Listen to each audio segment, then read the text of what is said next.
Hello and welcome back to another episode in A Year Gardening, following my exploits through the year of 2020 in my garden. Now we're mid-September and I've got an area here in the vegetable garden which I've been using just to pile stuff up, and it's a bit of a mess. So I'm going to be clearing this out, getting rid of all the weeds, and I'm going to be planting my Christmas potatoes here. So that's a good start for the day. Now there are still a few more jobs that I'm doing up in the garden, and I'm going to be putting the pond liner into the pond.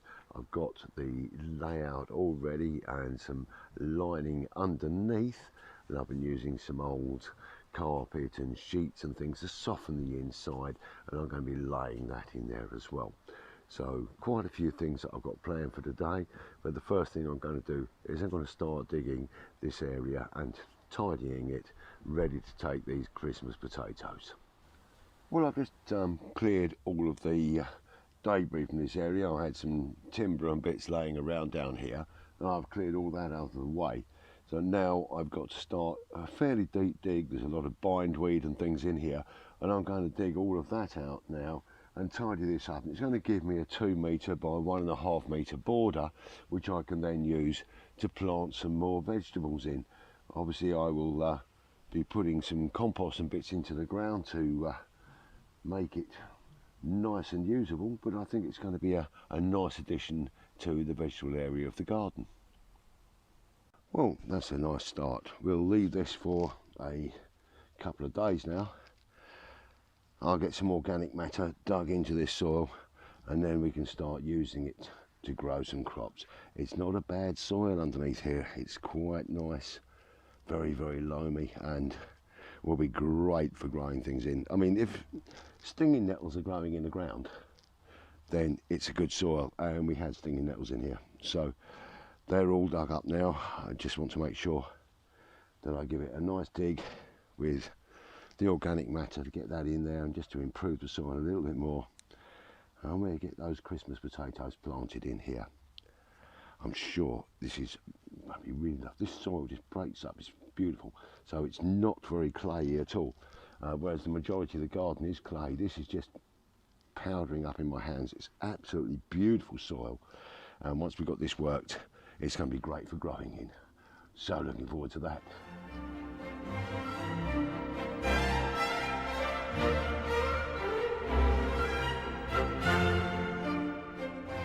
Well, over the last couple of days I've dug some organic matter into the ground here just to help it out, but I'm loving this soil. It really is nice. And I've put a trench in here now to take the first of my summer planting potatoes. These are going to be ready for Christmas, and the variety that I'm going to be putting in are Pentland Javelin. I'm going to do 2 little rows here. I'll have 4 seed potatoes in one, 5 in the other, which will give us 9 lovely plants to be digging up late November. Well, these have been sitting in an egg box in the greenhouse, and they've got some really terrific shoots on them, and I'm just going to pop them into the bottom of the trench here, around about 10 inches apart, and they're going to be bringing on some of the vegetables for my Christmas dinner. So all I need to do is just to give those a little bit of cover, and I'm going to take the soil from this side and just cover those in, because I'm going to be putting another trench here, so I can do with having a head start on the dig here. And I'm only going to be covering them very, very lightly, a couple of inches at tops on these, just to get them all nicely started.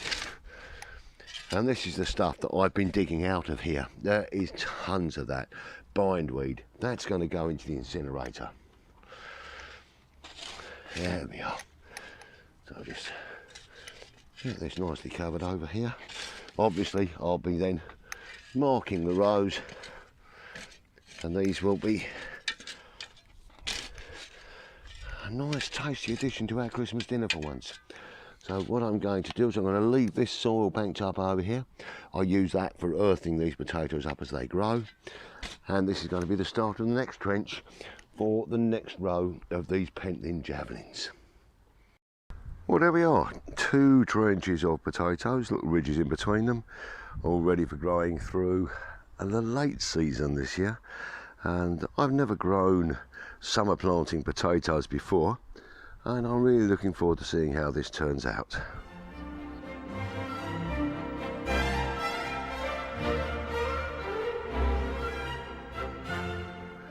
Now, one of the jobs that I've got to sort out now is to clear all of this pallet area away by the compost heaps here, because we're going to be putting a gate in next to this post here, with my next door neighbours very kindly offered the use of the bottom of his garden to extend vegetable growing, and we're going to do some planting and some learning together. I'm going to be putting in 4 or 5 raised beds there for growing some more crops next year, because I'm basically running out of space here, and there's spare space in Stuart's garden, so we're going to work together and get some nice crops growing in there for next year. So this has got to come down.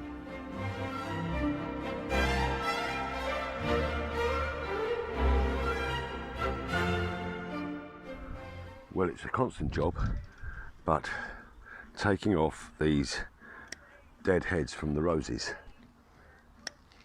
is a very, very rewarding job, because I'm being rewarded with new flowers on a very, very regular basis, and they just keep coming back. They keep coming, and it's so beautiful to see this in the garden. Just clipping these off, and we've got to take this one out at the top here and there, and we'll probably get more buds on there again this year. We've got a lot more buds coming through on these plants here, and some lovely quality roses, absolutely beautiful, and the scent is just something to die for. And we'll just take this little bit out here.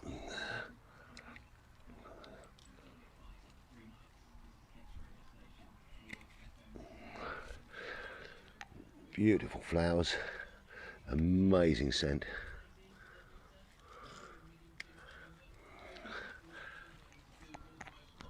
And if I keep just deadheading all of these plants, what's going to happen now is we'll get more flowers coming through into very late summer and autumn. It's been such a joy, this piece of garden this year, and I wondered to myself why I didn't do it before. Now, if I just move the camera around, I want to show you on the rudbeckias. You may well pick it up from here. If I just zoom in a little bit, got to adjust that there, and then zoom in onto the rudbeckias here. Now, on there, I don't think we can see it that well at the moment, but the petals are dying off, and they're leaving these lovely black heads, and they're a beautiful dome. The birds are loving it, the butterflies are loving it, and the architectural form of them is absolutely superb, and I'm really enjoying looking at it myself. It's also time for me to work on these here. This can be cut right down, but once there's a little bit of flower on there, I'm going to leave some of the flower to attract the moths and the bees and the butterflies and things. They're still loving this, but there's a lot of dead form on here which I need to remove and just smarten it up a little bit, and we can just come through here. And I mean, what I will probably do with this in a month or so's time is take it right down to a couple of inches, and it won't do the plant any harm at all. It's a very, very hardy plant, we'll take a lot of this dead stuff off. I won't take all of it off because I do like the seed heads and the shapes it gives us, but it's just nice to tidy it up with the garden, and I'll carry on working the way around on this now. Well, very often we get a little bonus in the garden. Now, I've just been cutting down the lemon balm and clearing that ready for its new growth to come through, and I found all of these little baby nasturtium plants growing here, and this is where plants in the summer have self-seeded, and they're going to give us hopefully a nice autumn display with their lovely orange and yellow flowers.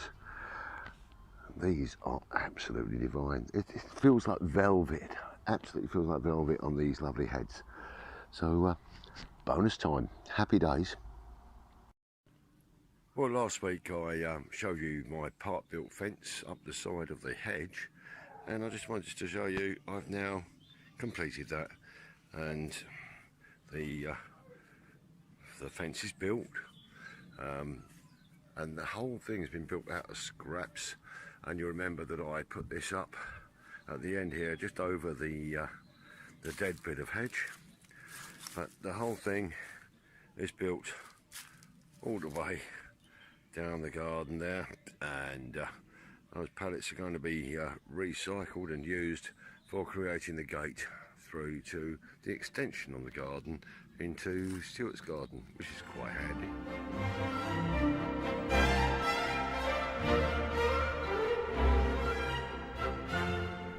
Well, here I am back at what will be the wildlife pond. This is dug, and now I've got loads and loads of soft lining inside. This is all old sheets, carpets, pillowcases, all stuff that we were going to just destroy and turn into rags, but it's actually going to be very, very useful for the lining underneath the pond liner for the wildlife pond. Now, what I've got here, this end I'm sitting on, is going to be around about a 6-inch shelf. We're dropping down to just over a metre in the middle. Then we've got a shelf at this end, which is around about 450 mil, about just under half a metre. And then it's going to go to a beach effect around the top. So the water's going to be coming in at this level here, and as you can see, that's going to go to a beach there, and it's going to go to a beach at this end, so that animals and bits and pieces can come in and out as they please, and the shelves will allow us to plant some rather nice wild plants to help keep the water clean and fresh, and to encourage the wildlife as well.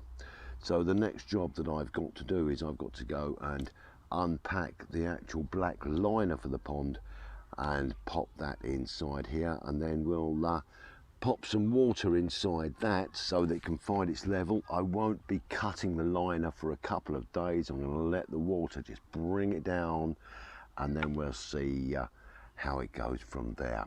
So no more digging here, please, because this was darn hard work. Okay, so what I've done now is overlaid out the polythene in the, or whatever the black stuff is that the pond is made of, and I've allowed a lot of spare on the left hand side and then a little bit less on the right, so that will allow me then to cut this through and join in with the stream. And so what we're doing now is we're just going to fill this with water and let it stretch through into place, and then we're going to let it settle, and then we'll see how it looks from there. So all moving on, all very, very happy.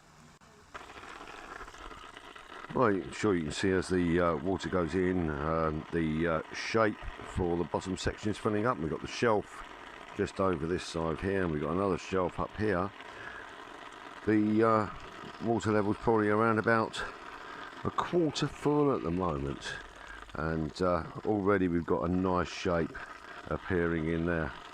Now, water pressure is very, very low down here because we're around about 100 feet away from the garden tap, so it's not that brilliant. But as this continues to go in, I'll be able to just then bring the plastic around to fit onto the shelves and the sides, and I'm sure this is going to look absolutely splendid. Well, as you can see, the pond area is probably around about half full now. That's the main area at the bottom where the pump is going to sit, is fairly full, and it's now building up to the shelves, and this will then start to pull down the plastic from the edge, and I've already pulled that underneath at the side here to lead into the stream, and the feed looks like it's going to be nice. And then once the water has just settled the levels, and then we can cut this all into place, and we can start placing the stones around the edge. Very much looking forward to this.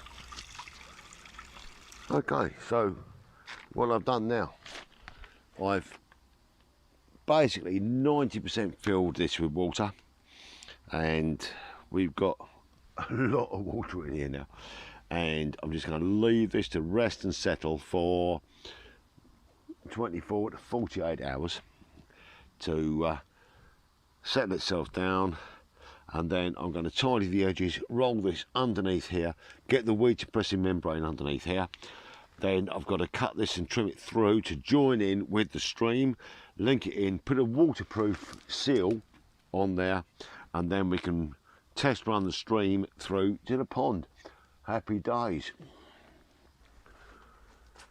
Well, that brings me to the end of episode number 24 in A Year Gardening. Now, I've been putting out some more seeds for next year to get the garden looking great for 2021, and that's going to be hopefully a different year to this one. Well, we've had quite an enjoyable day today putting all this together, and I hope you agree with me that now the pond's in place, we'll be able to get the stream running very, very soon. I've got the pipe work ordered and the pump ordered so that we can run all this through the garden and get the water filtering all the way through, which will be really, really great. So I'd like to thank you very much once again for joining me, and this has been such a great year. Now, in the next episode number 25, I'm going to have a little review of some of the stages we've been through in this year and some of the changes that the garden has gone through. And it's incredible when I've been looking back at some of the videos to where we are now, where we were just 9 months ago. It's such a change. But I do appreciate you being on board with me through this journey, and we've still got a few months of this year left. But hey ho, I'm going to leave you today. I've got a little glass of something, which is rather unusual for me. So I've got this rather lovely claret, and again, only just a small glass. But stay well, stay safe, be kind to each other. Cheers.